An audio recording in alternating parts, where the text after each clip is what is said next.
sur la chaîne Ton Coach ASMR. Bienvenue dans cette nouvelle vidéo. J'espère que vous allez tous très bien. J'espère que vous passez une bonne journée ou une bonne soirée. On se retrouve aujourd'hui pour une nouvelle vidéo. Une vidéo lecture chuchotée. Avant de commencer cette vidéo, on a bientôt atteint les 500 abonnés, donc n'hésitez pas à vous abonner à cette chaîne si ce n'est pas déjà fait pour passer les 500 abonnés. Merci à ceux qui se sont déjà abonnés, à ceux qui ont déjà commenté, à ceux qui ont mis des likes sur mes vidéos. N'hésitez pas à le faire sur celle-ci. Laissez votre commentaire ainsi qu'un petit like pour me soutenir. Aujourd'hui, comme je vous l'ai déjà dit, une vidéo lecture chuchotée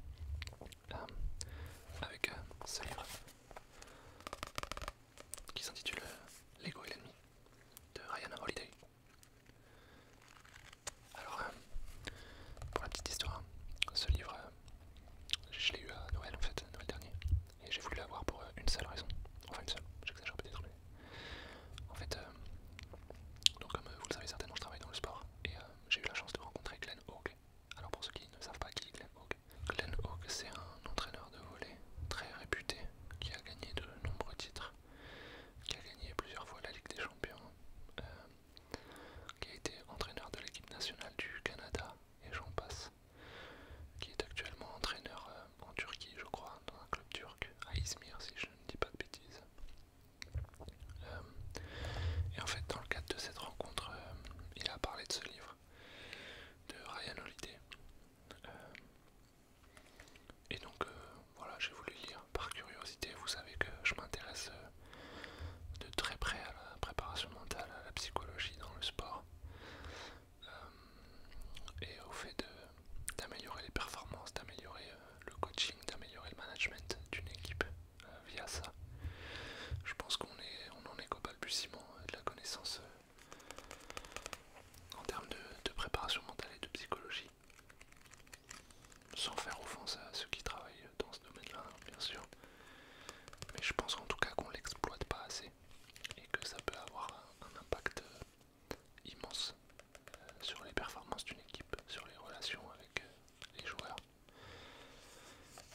Donc voilà, j'ai voulu lire ce livre et en fait j'ai commencé à le lire hier. Alors oui, ça fait un moment que je l'ai, mais j'ai commencé seulement à le lire hier. Et en lisant les premières pages, je me suis dit que ça pourrait être cool de vous le lire en fait, qu'on le lise ensemble.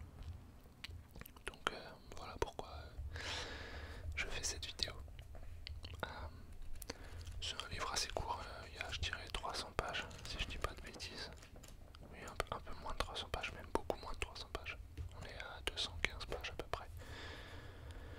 Donc voilà, je vais faire plusieurs vidéos, je vais essayer de pas trop espacer les vidéos pour éviter que vous oubliez ce qui s'est dit dans le chapitre d'avant, etc. Si j'arrive à faire une vidéo par semaine jusqu'à temps qu'on finisse le livre, ce serait plutôt pas mal je pense. Bien, on va pouvoir commencer.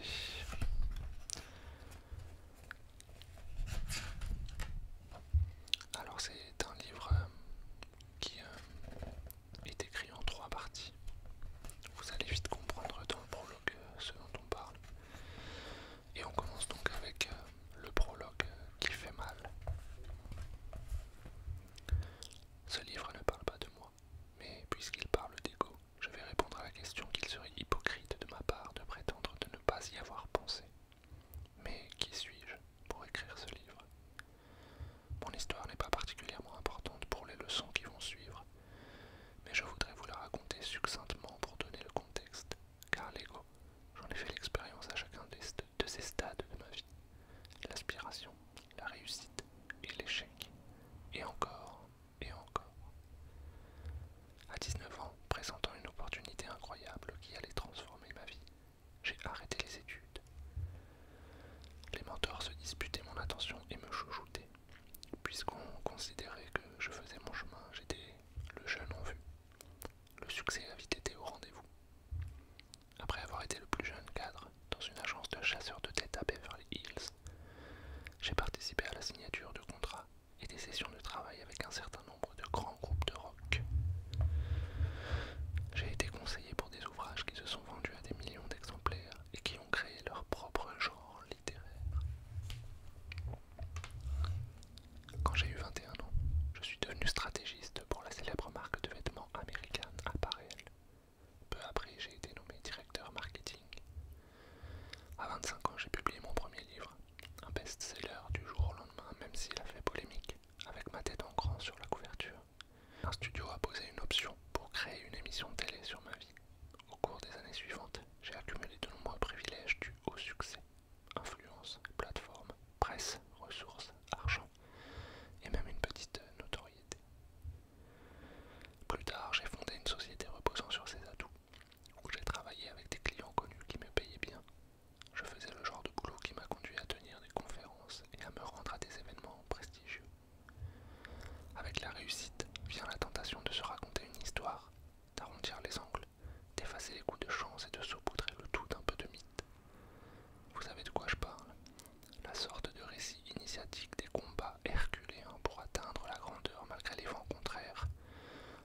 et vide, là-haut.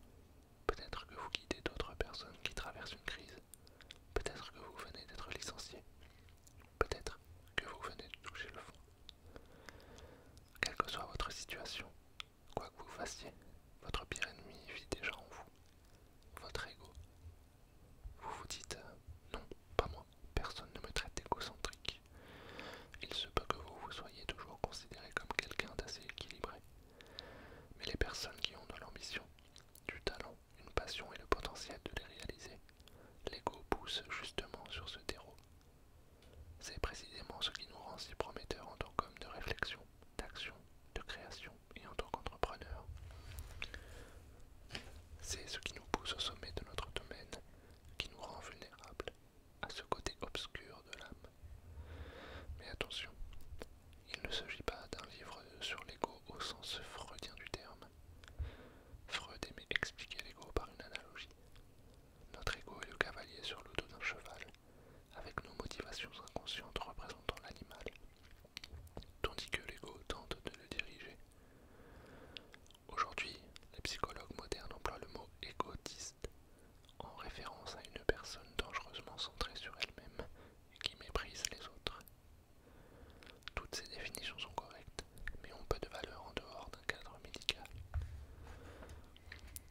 L'ego que nous rencontrons le plus fréquemment a une autre définition, une croyance malsaine en notre propre importance, l'arrogance, l'ambition égocentrique. C'est la définition qui sera employée ici. Il s'agit de l'enfant capricieux en chacun de nous, celui qui choisit d'arriver à ses fins malgré tout, malgré les autres. Le besoin d'être meilleur que, plus que, reconnu pour, au-delà de toute utilité raisonnable. C'est ça, l'ego. C'est le sentiment de supériorité et de certitude qui dépasse les limites de la confiance et du talent.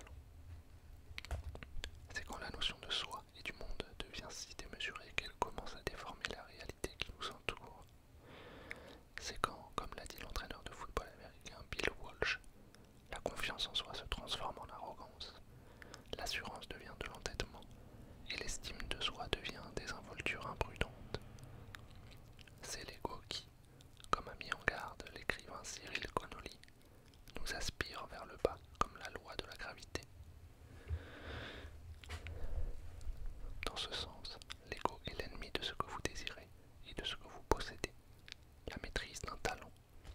Il vous empêche d'avoir une vision d'artiste, de bien collaborer avec les autres, de fidéliser et avoir du soutien, de pouvoir reconduire vos réussites et les conserver. L'ego repousse les avantages et les opportunités. C'est un aimant à ennemis et à erreur. C'est tomber de Charybde en Scylla. La plupart d'entre nous ne sont pas égocentriques, mais l'ego est à la base de quasiment tous les problèmes et obstacles, de la raison pour laquelle on ne peut pas gagner, à la raison pour laquelle on a besoin de gagner sans arrêt et aux dépens des autres, de la raison pour laquelle on n'a pas ce que l'on souhaite, à la raison pourquoi obtenir ce qu'on souhaite ne semble pas nous satisfaire. Généralement, nous ne le voyons pas ainsi. Nous pensons qu'autre chose est la cause de nos problèmes. Les autres, souvent. Comme l'a dit le poète Lucrèce, il y a plusieurs millénaires, nous sommes le fameux malade ignorant la cause de sa maladie.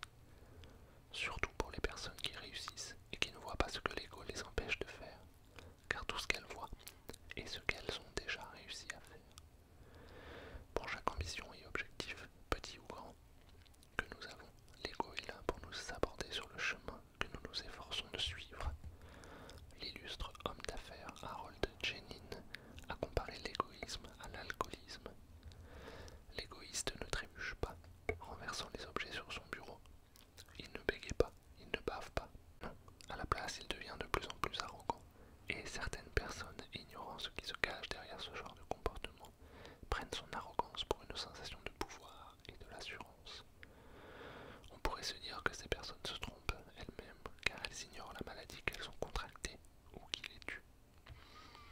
Si l'ego est la voix qui nous dit que nous sommes meilleurs que nous le sommes véritablement, alors on veut dire que l'ego inhibe la véritable réussite, en empêchant de créer un lien direct et honnête avec le monde qui nous entoure. L'un des premiers membres des Alcooliques Anonymes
c'est un remède express avec des conséquences à long terme. L'ego a toujours été présent, mais maintenant il s'est enhardi. Plus que jamais, notre culture ravive les flammes des égos. Il n'a jamais été aussi facile de s'exprimer, de se mettre en avant. On peut se vanter de nos objectifs auprès de nos millions de fans et de partisans, des choses que seuls les stars du rock et les leaders emblématiques pouvaient faire autrefois. On suit et on interagit avec nos idoles sur Twitter, on lit des livres, on consulte des sites,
science, celle que l'écrivain et stratège Robert Greene a dit qu'on devait aimer comme une araignée dans sa toile, qui était au cœur de leur art, de l'écriture, du design, des affaires, du commerce et leadership de génie.